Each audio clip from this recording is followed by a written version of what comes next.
Hello and welcome to this Volkswagen E-Up. Just a quick video to show how to remove the daytime running light. We've got a wheel arch liner, it's got a few T25 screws. Take them all off, they go all around the wheel arch liner. You've got one clip.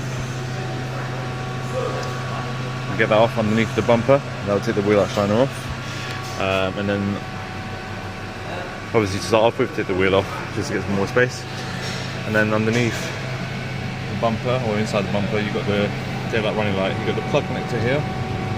And then 1, 2, 3, 4, 5 and 6 screws to remove. And then that should get your unit out. Bit of a fiddle. I will just remove that and continue that video. So I found that there's one more screw up in here to get the bumper corner off.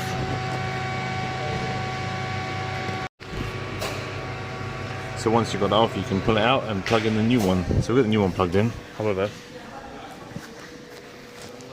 doesn't work. So I've got to get the diagnostic plugged in and clear the fault codes down, because obviously the old one had a open circuit or short circuit inside the light because it had water ingress in it. So we're going to clear all the faults down